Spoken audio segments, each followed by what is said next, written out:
Welcome, my non-existent viewers. This is the follow-up video to the film that I'm actually recording this and my top 9 movies I dislike that everyone loves video in the same evening, because these are two videos that I have been putting off for a stupidly long time, and I'm really happy I'm finally getting around to filming these videos now. And I feel like this video that I'm making, it might get me a lot of dislikes and hate comments, just because of the controversial, super opinion nature of these kind of videos. But as a follow-up to my, top 9 movies I dislike and everyone loves, I gotta do the follow-up, the other way around. These are the top 9 movies that I like that everyone hates. So yeah, keep in mind, just like my last video I made about this kind of subject, this video is purely based on my opinion and the films that I've seen. If you're of the popular opinion on people who did not like these movies, please don't feel attacked by this video if you dislike any of the films that I happen to like. That's if you don't like these movies, hey, that's your opinion. I respect that, but hey, I like the things I like, and I'm gonna hold on to that opinion. And I kind of expected this video to be the easier video for me to make when I was piecing together my lists and trying to think of how I was gonna go about these videos. And here's the thing, my two lists of top 9 movies I dislike that everyone loves and top 9 movies I like that everyone hates, they both have their own unique sets of challenges, because personally I'm not a super hard guy to please with film. And anyone who's seen enough of my movie reviews probably knows that. I generally give most movies I see a thumbs up, as long as a film entertained me and did not bore me and kept me engaged enough with its screenplay and the setting and the characters and the premise. And if it didn't have characters that I found boring or annoying or bad acting or any of that stuff, I generally give it a thumbs up. So that being said, that's kind of why I find myself being more lenient on these films than other than other people have been over the years. And again, compared to movies I don't like that people generally like, there's not as many of those compared to films that I do like that people generally dislike. So therefore, I had to trim off some choices for this video to make it a little more narrow and concise. I've done my best not to put too many guilty pleasure movies on this list. There's plenty of films that I like that I'm well aware are steaming piles and are stupid, and are very they're dumber than a pile of bricks. Films Transformers Revenge of the Fallen, or Furry Vengeance, or The Room, or those so bad it's good movies, those really corny, or Open Season, for example. Those movies are very corny, and I can see why I can totally understand why they're badly received by both the audience and the critics. But then again, that's in a weird sense, that's why I like those movies. I've done my best not to put too many of those kind of movies on this list. And keep in mind, it's purely subjective. This is my opinion. Feel free to let me know in the comments down below what's that that 1 movie or 3 movies or 5 movies or 10 movies or 20 movies that you do like that people will generally dislike. Without further ado, let's get into my list. To start my list is The Three Stooges. Now, keep in mind, I didn't say there would be no guilty pleasure movies on this list. Yes, this movie, just like the 3 main characters, is really stupid. This film came out in 2012 in 8th grade, and when I made my video a few weeks ago about my top 5 favorite movies of 2012, my friend Danny from high school gave me a call on the phone, and he was like, "Vitas, where was The Three Stooges? You didn't give The Three Stooges an honorable mention? We loved that movie so much in middle school." And it's you're right, Danny, we did. Yes, my friends, Shane and Danny and I, you guys might have seen them in a lot of videos I made throughout high school. The 3 of us and our friend Daniel, we adored this movie when it came out. I remember seeing the film in theaters with my parents. I kind of feel bad taking my mom to see this movie, especially because she could not get into it in the slightest. The bell tower scene where they try to fix the bell tower, and the bell tower crashes over the nun, and Curly plops off the ladders and onto Mo and Larry. I just remember laughing so hysterically in the theater. And the few times I've watched this, at home, it definitely succeeded in making me laugh. This film is based on the TV show of the same name that was huge in the 60s. It's been on plenty of people's picks for worst movies of 2012. And the main criticism that this film receives, that it was way too reliant on slapstick comedy, which, okay, I can agree with that, because I hear that the TV show, the original Three Stooges show, was reliant on different types of humor, not just slapstick, but also other types of comedy, while this movie was just slapstick after slapstick after slapstick. Yeah, I can see why it might get redundant for some viewers. Me personally, it is one of my guilty pleasure movies I still find really funny. Number 8! My number 8 spot goes to the Night at the Museum trilogy. I really like all 3 Night at the Museum films, despite, you know, the bad critical receptions that all 3 films have received. Actually, there was a time where the first Night at the Museum film was my sister's favorite movie. This film came out back in like 2006, if my memory is correct. Yeah, my sister and I really loved this film, and the sequel, Battle Smithsonian, had a really cool action scene at the end of it, which I still really enjoyed. We actually watched those 2 movies in history class when I was in 8th grade for U.S. history. That was pretty cool. And Night at the Museum 3, Secret of the Tomb, was a very, if I'm not mistaken, it was the last film that Robin Williams is in. They filmed that movie because he played Theodore Roosevelt in all 3 Night Museum films. If I'm not mistaken, that was the last movie that he was filmed in before he, you know, took his own life. Robin Williams, may he rest in peace. Like, I heard, like, from other movie reviewers that, like, people who saw this film in theaters, when Theodore Roosevelt at the end of that film says goodbye to Ben Stiller's character Larry, people started sobbing in the theater because it was like Robin Williams was saying goodbye to us, myself included. Like, the 3rd film came out like in 2014, if my memory is correct, and again, the tears for me were very, very difficult for me to fight back, because Robin Williams is still, even though he's been gone for almost 9 years now, like, he's still one of my favorite actors to this day, and we miss you every day, Robin. But yeah, with all that being said, I love the soundtrack to these 3 films, and I love the characters, and how, like, this film still makes me laugh. All 3 films, they still make me laugh to this day, so they are on the spot on my list. My number 7 choice is kind of a guilty pleasure of mine. It's Space Jam: A New Legacy. I saw this film at, like my favorite movie reviewing YouTuber is Jeremy Johns, and this is his number 1 worst movie of 2021.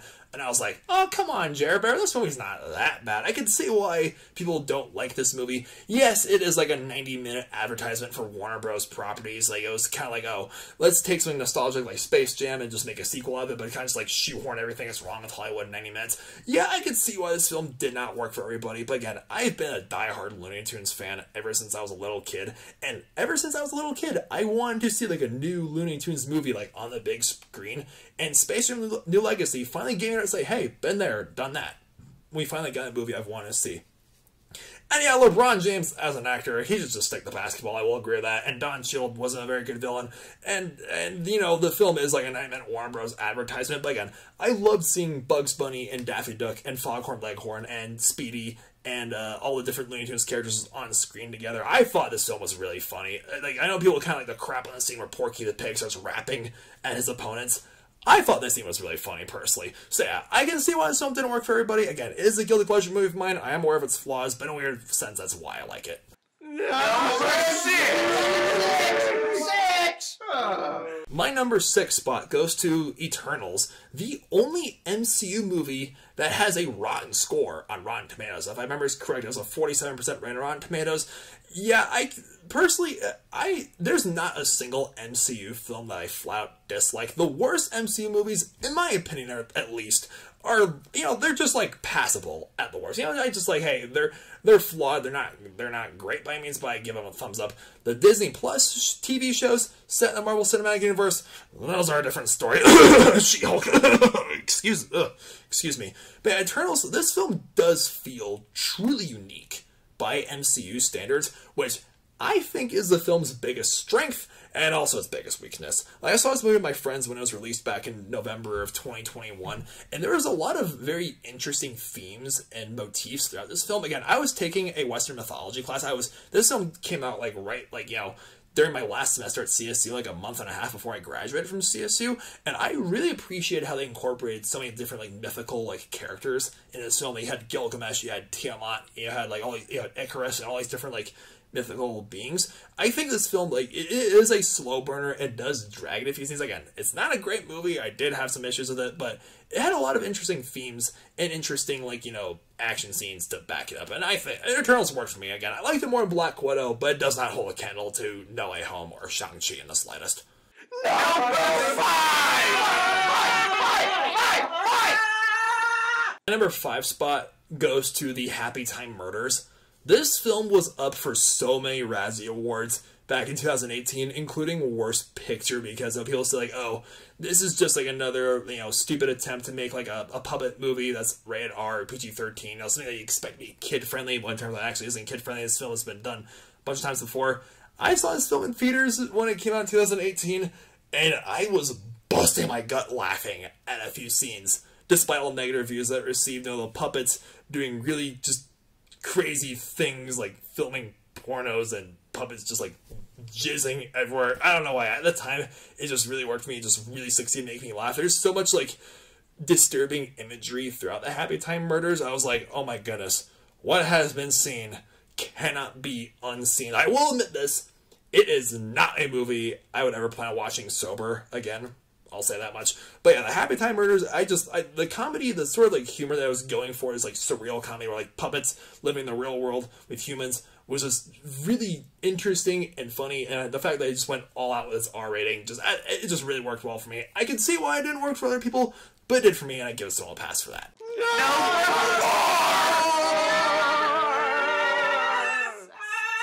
Alright, my number 4 spot, there are a fair amount of people who actually really like this movie that I've spoken to online about it and in person, but the critics really don't like this film, and I don't really understand why. That is Rambo 2008, the 4th installment in the Rambo franchise. This film has like a low rating on Rotten Tomatoes, and a lot of critics do like criticize it for its excessively bloody violence. But Sylvester Stallone, in my opinion, did such a great job both directing and acting this film. And this film was set in Burma, where Rambo has to lead a bunch of mercenaries and rescuing these Christian missionaries from the Burmese military regime that's been, you know, going to civil war, the Karen tribes people for the past 70 years.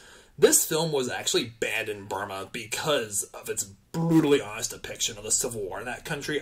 This is why I love the film as much as I do, because this is an international issue that still goes on to this day.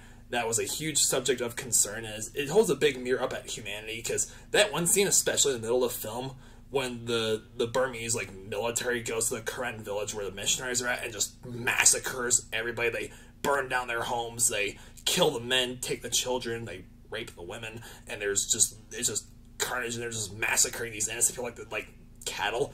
That goes on every day in certain parts of the world, and Sylvester Stallone, he really wanted to capture the essence of how awful civil war is. Or honestly, in Burma, it's not even a civil war. It's what was happening at the time, at least, was blatant genocide. And yeah, even that one scene later when Rambo has his bow and arrow and he takes out a bunch of the military guys, and he has one of the mercs at airplane, he's like, live for nothing or die for something. The Karen rebels in real life, they've taken that and used that as a battle call against the military regime. Live for nothing or die for something. And the last battle, when Rambo hijacks a 50 caliber machine gun and just obliterates the soldiers and the mercenaries, and the Karen rebels charge in and just obliterate all the bad guys. And Rambo captures the military commander of those same soldiers that massacred the village earlier in that movie and disembowels him.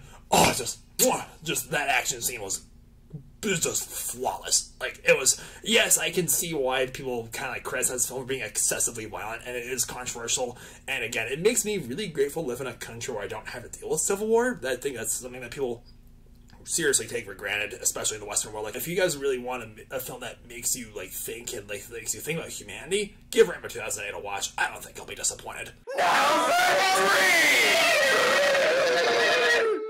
I know plenty of people who defend this film, but considering that it earned a Razzie nomination for Worst Sequel, I think it earns a spot this time on the list. That is Godzilla, King of the Monsters. In my opinion, at least, the Monsterverse, with Godzilla, Kong, Skull Island, this film, and Godzilla vs. Kong, this is one of the rare cases of a franchise that actually gets better after each sequel, because I loved King of the Monsters, despite all backlash I received from critics. People bashed the first Godzilla film, in this franchise, for having too many humans, not enough Godzilla, while the critics now bash Godzilla, King of the Monsters for having too much Godzilla and not enough humans. And I saw it earning that Razzie nomination. I was like, you uncultured swines. They don't respect the source material. This film was made by Godzilla fans for Godzilla fans. I can see why people wanting to see this, legendary bring back classic monsters from the older Godzilla films like Anguirus, or King Caesar back for this modern franchise. But what this film did was bring Godzilla, Mothra, Rodan, and King Ghidorah back on screen for the first time since the 1960s. And it was such a great send-off for Ken Watanabe's character too, you know, Dr. Sarazawa. And yeah, like the action scenes, like Godzilla just stomping on King Ghidorah in Boston was just, oh, and there's just so much potential the MonsterVerse has, and all these new monsters that introduced, like Behemoth and Scylla and all these other new monsters that they have, and how they're mixing out with some old monsters. Again, I loved Godzilla vs. Kong. I love this film too, and I really just, Toho, please keep throwing money at Legendary Studios to let these MonsterVerse like properties happen. I know that I believe that Godzilla vs. Kong 2 has been confirmed. I haven't watched Dangerville in a while. They're my main news source on that. But yeah, I really hope to see like the future of this franchise and where it goes next. Number 2! Okay. Alright, my number 2 spot. My 2 choices for like the 2 movies I dislike, excuse me, that I like that everyone else hates. Again, if I get a lot of hate comments and dislikes for saying this, I wouldn't be surprised. My number 2 spot goes to Jurassic World Dominion. Yes, I will stand on this hill. This is my favorite Jurassic Park sequel. Again, I at least enjoy all Jurassic Park sequels. I really like Lost World, and Jurassic Park 3, again, it's a guilty pleasure movie for me. I still really like Jurassic World 2015, and I still, you know, despite its issues, despite being my least favorite out of the franchise, I still like Fallen Kingdom for what it is. Dominion, like, I saw people, like, my friend Em and I, we saw this movie in theaters back in June. We came home from the theater to review it for you guys, and both of us were flabbergasted to read the reviews. Like, it was kind of like, someone's like, oh, the critics hate it, but the audience loves it. But as the months progressed, my roommate saw this film later than I did, and he said that he hated it. And as the months went on, people just progressively started bashing it more and more, and I saw it being put on people's like top like 10 worst movies of 2022 list, and I was like, oh man, I am really in the minority of people who actually really like this movie. Yeah, I had a blast with Dominion. I haven't watched the extended version yet, and I do plan on doing so. I just love how this Jurassic World movie, it does truly feel like a Jurassic World. I can see why they named this new trilogy that, because dinosaurs are repopulating the mainland. There's so many interesting themes that this film touches base on, like climate change and, you know, biosyn, you know, monopolizing on, you know, crops and agriculture. And how I brought back the original cast, like Sam Neill, Laura Dern, and Jeff Goldblum, you know, the original cast from the first film. Like, again, they weren't just glorified cameos. They truly felt like characters. They were, and I know that people bash this movie for being way too reliant on nostalgia. It's like, oh, it's just Rise of Skywalker syndrome. It's just like, oh, they're just trying too much to do what the first film did right in the first place. So the first Jurassic Park movie is in my top 5 favorite movies of all time, and that, like, people bash it, Dominion, for being too reliant on nostalgia. But me personally, I thought it worked really well in the film's favor, and I love how they introduced like brand new species of dinosaurs and went out of their way for, you know, scientific accuracy for the new dinosaurs. Albeit, I will agree with the one scene that people criticize, the one scene where the Pyroraptor like swims underwater under a frozen sheet of ice. Yeah, I mean, there's no evidence that Pyroraptor couldn't swim, I guess, but yeah, that scene was still pretty corny. But yeah, I loved how they introduced like Giganotosaurus and Therizinosaurus and all the other, and Quetzalcoatlus and other new like animals that I want to see in a Jurassic Park movie for a very long time. And I love the action scenes, and I love the themes that film touched base on, and how they improved on the newer characters like Claire and Maisie and Jurassic Pratt. Keyword, my opinion at least. I know people still really hate those characters, but I really liked how they fleshed them out more in this film. But I will say this Jurassic, you know, the future of the Jurassic franchise, I have been watching, I just finished watching season 3 of Camp Cretaceous the other night. I really hope there's more spin-offs, like, you know, like either TV shows, like Netflix shows, or movies, like Camp Cretaceous set in this whole Jurassic world, because this world, just like the MonsterVerse, has so much potential to it, and Universal can take it in different directions. I personally think that the Predator franchise had the right idea last year. They got lightning a bottle with Prey on Hulu last year. I really hope the Jurassic franchise does something similar to that. Like, what if they took things back to basics, go way back to like what worked for the first one in the first place, have a very like small, confined setting, not smaller budget necessarily, but like a smaller scale film, like one human survivor versus one like carnivorous dinosaur that's out to get her or something like that. I think that'd be super cool to see, and I hope it happens.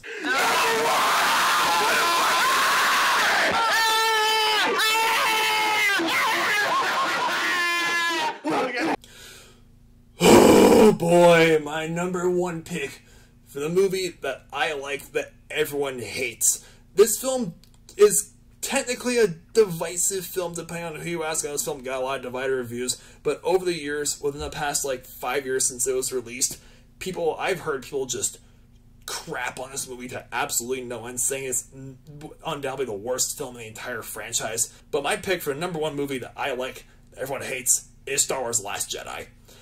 Oh boy, Star Wars fans, go ahead and dislike this video, leave all the hate comments you want. Like, I will die on this hill. I think Last Jedi is a fantastic movie. The Last Jedi is interesting to me. It's kind of like the country music of Star Wars movies. You know, I don't hate country music, but for whatever reason, 9 out of 10 people I meet hate country music with a burning passion. But there's like that 1 out of 10 people I meet who listen to like almost nothing but country music. They love country music and will praise it and say that, oh, people have it all wrong. I feel like I'm in that 1 out of 10 Star Wars fans that loves The Last Jedi, while 9 out of 10 Star Wars fans now really hate Last Jedi. People hate the direction that Rian Johnson as a director took the franchise in, and how they tried bringing it back to like what worked for, you know, with Force Awakens by bringing J.J. Abrams back to direct, you know, Rise of Skywalker.